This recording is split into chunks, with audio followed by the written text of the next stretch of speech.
GST के अंदर। Friends, सबसे पहले मीनिंग समझते हैं। उसके लिए सेक्शन 268 देखेंगे, जिसको लेमन लैंग्वेज में मैंने तोड़ा है। 2 पर्सन होने चाहिए।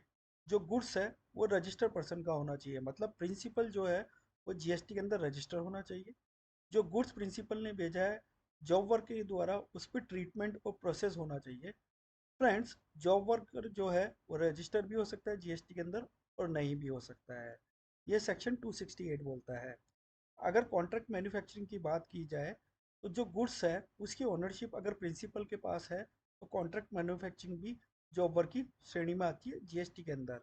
Packing, repacking, testing, inspection, labelling etcetera, जब प्रिंसिपल गुड्स बेचता है टेस्टिंग और लेबलिंग के लिए अनदर पर्सन को, तो ट्रीटमेंट और प्रोसेस की कैटेगरी में ही आती है, इसलिए जीएसटी जॉब वर्क की कैटेगरी में आती है। Nature of supply, entry 3 schedule second बोलता है कि एनी ट्रीटमेंट प्रोसेस जो कि अनदर पर्सन के गुड्स पे की जाती है वो सप्लाई ऑफ सर्विसेज पे आता है। फिर ध्यान रखिए कि जो गुड्स सप्लाई किए जा रहे हैं प्रिंसिपल के द्वारा जॉब वर्कर को, वो जॉब वर्क की एग्रीगेट टर्नओवर में नहीं काउंट होंगे। लेकिन अगर जॉब वर्कर अनरजिस्टर है और जो प्रिंसिपल है वो भी अनरजिस्टर है, तो फिर जीएसटी जॉब वर्क की कैटेगरी में ये नहीं आएगा।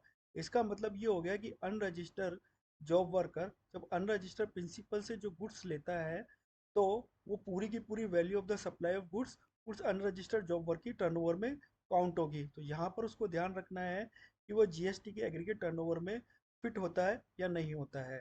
फ्रेंड्स, अगर मैं प्रोसीजर की बात करूँ supply of goods to job worker, तो सेक्शन 143 बोलता है कि जॉब वर्क का जो प्रोसीजर है उसमें आपको एक इंटीमेशन देनी होगी प्रिंसिपल को, जब वो इनपुट सेमी फिनिश गुड्स या capital goods without payment of tax job worker को भेजता है या एक जॉब वर्कर से दूसरे जॉब वर्कर को भेजता है, इस तरीके से। अब ये सेक्शन 143 की इंटीमेशन आईटीसी 04 के थ्रू देनी होती है। इसकी डेट को लेके कुछ चेंजेस हुए हैं। जिनका टर्नओवर 5 करोड़ रुपए है उनको हाफ ईयरली ये बनना होता है 25 अक्टूबर और 25 अप्रैल, और जिनका टर्नओवर 5 करोड़ से कम है उनको एनुअली 25 अप्रैल तक ये बनना होता है।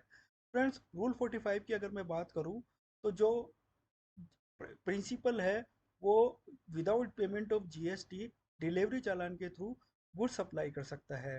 फ्रेंड्स, डॉक्यूमेंट कैसे कैसे रिक्वायर होंगे किस सिचुएशन में, जब प्रिंसिपल जॉब वर्कर को गुड्स सेंड करता है तो 3 डिलीवरी चालान बनाए जाएंगे।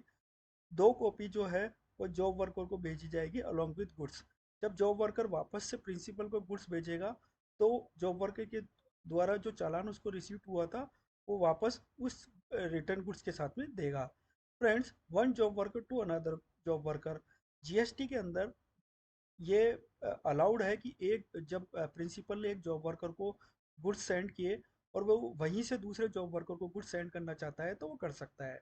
इस केस में चालान जो है वो या तो प्रिंसिपल इशू कर सकता है या जॉब वर्कर, या फिर इसका एक अल्टरनेटिव भी है कि जो चालान प्रिंसिपल के द्वारा ओरिजिनल जॉब वर्कर को इशू किया गया था वो जॉब वर्कर दूसरे जॉब वर्कर के लिए जब गुड्स बेचता है तो उसको एंड्रोस कर सकता है और उसमें क्वांटिटी और डिस्क्रिप्शन मेंशन कर सकता है। जब जॉब वर्कर से वापस प्रिंसिपल को गुड्स आते हैं तो जॉब वर्कर के द्वारा जो चालान भेजा गया था वो चालान वो साथ में होना चाहिए। अगर पीस मिल में गुड्स सेंड किए जा रहे हैं जॉब वर्कर के द्वारा प्रिंसिपल को, तो फिर इस केस में हमेशा फ्रेश चालान रिक्वायर्ड होगा। फ्रेंड्स, प्रोविजो 138 बोलता है कि अगर जॉब वर्क और प्रिंसिपल अलग अलग स्टेट में है तो बाय डिफॉल्ट जो है ई वे बिल बनेगा, उसमें कोई भी मॉनेटरी लिमिट नहीं होगी। विद इन द स्टेट है तो मॉनेटरी लिमिट को काउंट किया जाएगा। Inputs section 19 subsection 2, capital goods section 19 subsection 5 बोलता है कि जो गुड्स है डायरेक्टली जॉब वर्कर के प्रेस पे सेंड किए जा सकते हैं विदाउट रिसीविंग द गुड्स जो प्रिंसिपल है उसके प्रेमाइसिस पर, और इस केस में जो प्रिंसिपल है उसको आईटी से भी मिलेगी। फ्रेंड्स, 38/12/2018 सर्कुलर सिंपली इसमें ये बताता है सबसे पहले डोमेस्टिक के केस में कि जो सप्लायर है और जो प्रिंसिपल है, प्रिंसिपल मतलब कि जो गुड्स जॉब वर्कर के लिए भेज रहा है, और एक सप्लायर है जो उस प्रिंसिपल को गुड्स सप्लाई कर रहा है। अब ये जो सप्लायर है ना, ये डायरेक्ट जॉब वर्कर प्रोमाइसिस पे गुड्स सप्लाई कर सकता है, ये जीएसटी के अंदर अलाउड है। जो प्रिंसिपल है उसको क्या करना पड़ेगा कि ये सप्लायर जो उस प्रिंसिपल के नाम पे इनवॉइस रेस करेगा।